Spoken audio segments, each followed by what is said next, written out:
തലസ്ഥാനമായ റോം നഗരം അതിന്റെ പ്രൗഢഗംഭീരമായ കൊട്ടാരങ്ങൾക്കും സുന്ദരമായ ചതുരങ്ങൾക്കും ലോകപ്രശസ്തമായ കത്തീഡ്രലുകൾക്കും പേരുകേട്ടതാണ്.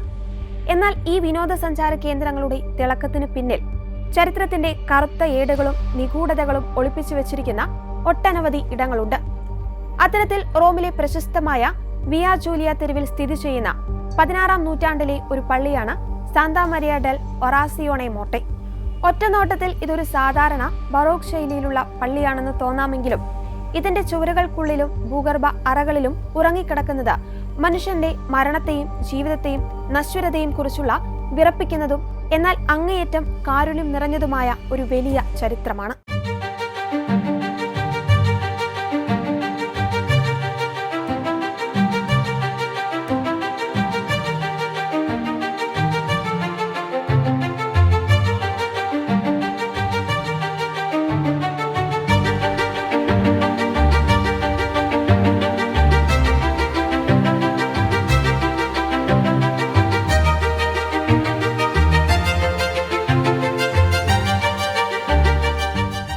പതിനാറാം നൂറ്റാണ്ടിന്റെ മധ്യത്തിൽ റോം നഗരം വലിയ തോതിലുള്ള ദാരിദ്ര്യത്തിലൂടെയും രോഗപീഠകളിലൂടെയുമാണ് കടന്നുപോയിക്കൊണ്ടിരുന്നത്. നഗരത്തിലെ സമ്പന്നർ സുഖലോലുപതയിൽ ജീവിച്ചപ്പോൾ അഗതികളും പാവപ്പെട്ടവരുമായ പതിനായിരങ്ങൾ തെരുവുകളിൽ പട്ടിണി കിടന്ന് മരിച്ചു വീണു. റോമിലൂടെ ഒഴുകുന്ന ടൈബർ നദിയിലും നഗരത്തിന്റെ പ്രാന്തപ്രദേശങ്ങളിലുമുള്ള വിജനമായ കാടുകളിലും ദിവസേന നിരവധി അജ്ഞാത മൃതദേഹങ്ങൾ ചീഞ്ഞു നാറുന്ന അവസ്ഥയിലായിരുന്നു. ആരും തിരിഞ്ഞു നോക്കാനില്ലാത്ത ഈ മൃതദേഹങ്ങൾ മൃഗങ്ങൾക്ക് കടിച്ചു കീറുവാൻ ഉപേക്ഷിച്ചിരിക്കുകയായിരുന്നു. ഈ ദുരവസ്ഥ കണ്ട് മനസ്സലിഞ്ഞ ഒരു സാധാരണ മനുഷ്യർ ഒത്തുചേർന്ന് കോൺഫ്രട്ടേണിറ്റി ഓഫ് പ്രയർ ആൻഡ് ഡെത്ത് എന്നൊരു ഭക്തസംഘടന രൂപീകരിച്ചു. ഈ കൂട്ടായ്മയിലെ അംഗങ്ങൾ കറുത്ത തുണി കൊണ്ട് ശരീരം മുഴുവൻ മൂടി കണ്ണുകൾ മാത്രം കാണാൻ കഴിയുന്ന രീതിയിലുള്ള വസ്ത്രങ്ങൾ ധരിച്ചാണ് രാത്രികാലങ്ങളിൽ തെരുവുകളിലൂടെ ഇറങ്ങി നടന്നിരുന്നത്. ടൈബർ നദിയിൽ പൊങ്ങിക്കിടക്കുന്ന മൃതദേഹങ്ങളും റോഡിനരികിൽ ഉപേക്ഷിക്കപ്പെട്ട അഗതികളുടെ ശവങ്ങളും അവർ ചുമലിലേറ്റി പള്ളിയിലേക്ക് കൊണ്ടുവന്നു. ആരും പേര് ചോദിക്കാനില്ലാത്ത, ഒപ്പമുണ്ടാകുവാൻ ബന്ധുക്കളില്ലാത്ത ആ പാവങ്ങൾക്ക് അവർ തികച്ചും സൗജന്യമായി പ്രാർത്ഥനകളോടെ മാന്യമായ ഒരു ക്രിസ്തീയ ശവസംസ്കാരം ഒരുക്കി നൽകി. ഈ പുണ്യപ്രവർത്തിക്കായി അവർ പിന്നീട് നിർമ്മിച്ചതാണ് സാന്താ മരിയ ഡെൽ ഒറാസിയോണെ മോട്ടെ എന്ന ഈ പള്ളി. ഈ പള്ളിയുടെ വാസ്തുവിദ്യയും ശില്പകലയും പൂർണ്ണമായും മെമന്റോ മോറി എന്ന തത്വചിന്തയിൽ അധിഷ്ഠിതമാണ്. നീ ഒരു നാൾ മരിക്കുമെന്ന് ഓർക്കുക എന്നാണ് ഈ ലാറ്റിൻ വാചകത്തിന്റെ അർത്ഥം. മനുഷ്യന്റെ അഹങ്കാരവും സമ്പത്തും പ്രശസ്തിയുമെല്ലാം മരണത്തിന് മുന്നിൽ ഒന്നുമല്ലെന്ന് ഓർമ്മിപ്പിക്കാനാണ് പള്ളിയിൽ ഉടനീളം ഈ ചിഹ്നങ്ങൾ ഉപയോഗിച്ചിരിക്കുന്നത്.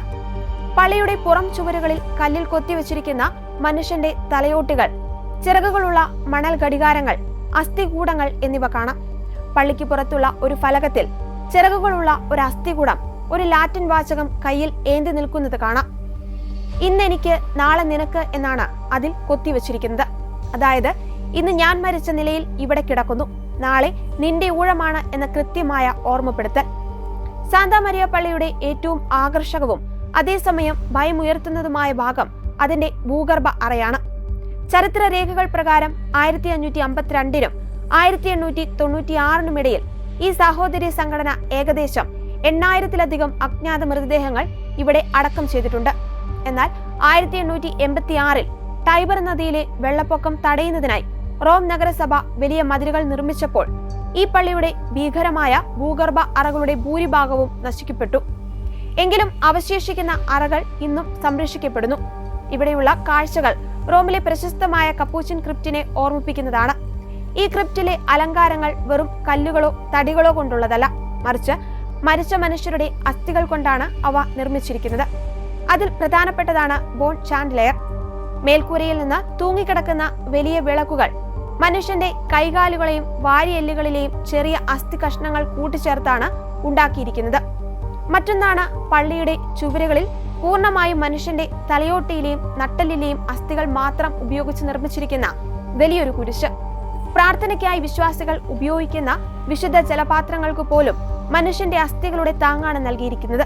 ഇത് മരിച്ചവരോടുള്ള അനാദരവല്ല, മറിച്ച് മരണശേഷവും ആ മനുഷ്യരുടെ ശരീരഭാഗങ്ങൾ ദേവാലയത്തിന്റെ ഭാഗമായി നിലനിൽക്കുന്നു എന്ന വിശ്വാസത്തിന്റെ പുറത്ത് ചെയ്തിരിക്കുന്നതാണ്.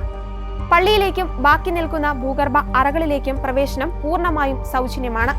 സാന്താ മരിയ ഡെൽ ഒറാസിയോണെ മോർട്ടെ വെറുമൊരു കല്ലറയല്ല, അത് മനുഷ്യന് നൽകിയ ഏറ്റവും വലിയ കാരുണ്യത്തിന്റെ പ്രതീകമാണ്. പേരോ നാടോ അറിയാത്ത ഒരു അന്യന്റെ ശവം കണ്ട് മുഖം തിരിക്കാതെ അവനെ സ്വന്തം സഹോദരനായി കണ്ട് ദൈവത്തിന്റെ സന്നിധിയിലേക്ക് യാത്രയാക്കിയ ഒരു കൂട്ടം മനുഷ്യരുടെ സ്നേഹത്തിന്റെ സ്മാരകമാണിത്.